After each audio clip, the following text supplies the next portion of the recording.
On February 25th, EGOSOFT CEO Bernd held a live stream Q&A with Captain Collins, who is a Twitch and YouTube creator. You can find the captain's info in the description. They talked about a bunch of topics for around an hour's time. I enjoyed it quite a bit, actually. It was interesting and fun to watch, so great job, Captain, on putting together the stream and all the questions. Be sure to go check him out if you haven't already. He puts out some great stuff. While watching, I managed to take some notes. I'll do my best to give you all the info I gleaned, but I do recommend watching it for yourselves when you... The conversation started with a talk about what X4 was and where they were in the game's development cycle. Bernd compared it to X3 in that they are now in the tuning and adding new stuff part of the cycle. That does include bug fixing, of course. Don't worry, always fixing bugs. Bernd had no idea how long before they move on to a new working game. That's good news to me. I think X4 has so much potential and can be improved and built upon for years to come.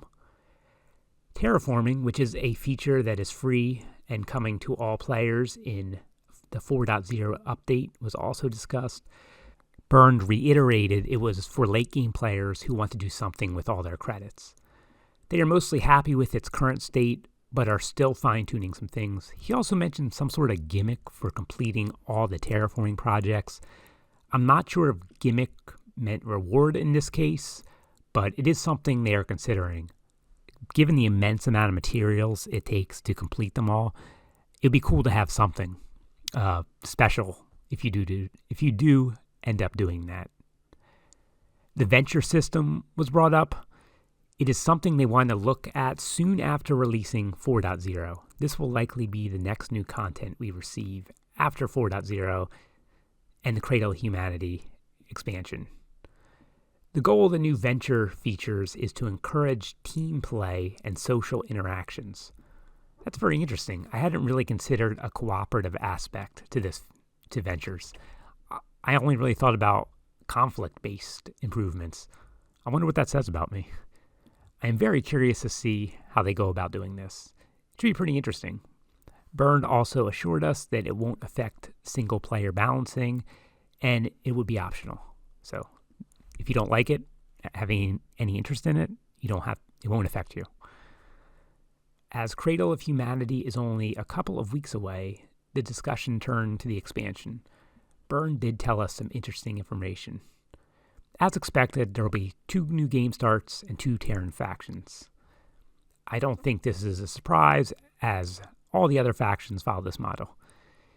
He mentioned there will also be new enemies, but didn't go into any details about them. There will be new storylines introduced in the expansion, and they can be experienced by any player of another faction, as long as they meet the requirements. So if your current game's split Vendetta base and you're split, you can still do the Terran storylines. It's a smart idea to make them open to all players instead of forcing players to make a new game. The downside is the storylines will have to work in a way that allows this, so that might limit them in some ways. They want to build on the mechanics they use in Split Vendetta, so more complicated missions, puzzles, and other things like that. So I would just think the Split Vendetta storylines, but taken to another level. Terran ships were discussed, especially around balancing. Much like the Split, Terrans are considered strong and aggressive, so their ships will reflect that. Terrans are just also more technically advanced in the lore, so they will have good ships. I don't think there's any way around that. This is one reason I love X4 not being an MMO. It doesn't have to be completely balanced.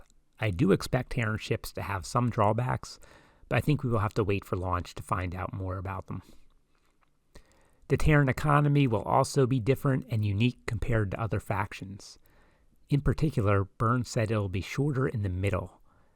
So as to what that means, I'm not 100% sure, but it might mean less intermediary products needed. I don't know how that would work.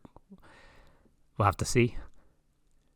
As the other factions are, they too will be self-sustaining.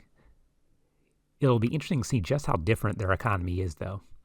Solar power will also be different in Terran sectors. In recent beta patches, display info was added for solar energy in the encyclopedia and in the factory screens.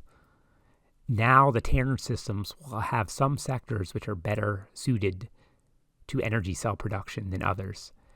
This will likely not be added to existing sectors due to already existing stations in saved games. I do wish there was a way they could apply it to existing sectors if you make a new game. I like features that make you think, even if just a little bit. I mean, I can't handle too much thinking, as you all know, so just a little bit. The next major version of X4 was talked about, which would be 5.0. Bernd said there were no plans that he could discuss because it's too early. We always hope that they'll say, yes, here's what we're going to do, but we all know that was going to be the answer.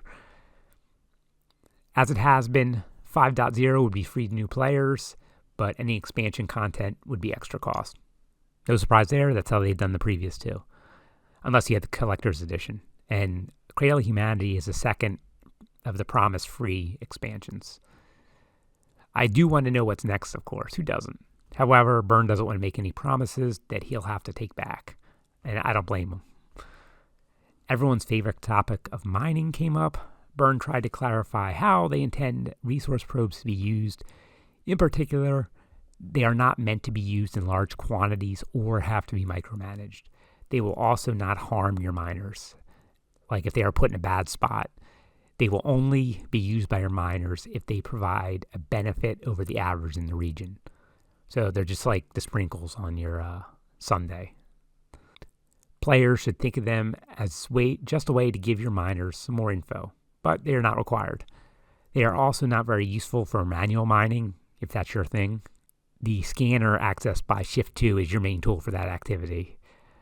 I think there are actually a lot of players who enjoy mining, especially in EVE Online for some reason. Very stressful when you're not in high sec trying to mine. At least that's my experience. And of course, borons were asked about. Nothing new on that front. They want to bring them in, but they have no information to share on when. I mean, if they aren't in the next expansion, who would be? I'd expect some new race and factions to make an appearance in a new DLC. If not borons, then who? We'll have to see. I think that about covers the major points in the live stream. There were many questions answered, so please do give the original a watch. I didn't cover every single question, just kind of the main ones that seemed interesting to me. I hope this was helpful. See you all next time.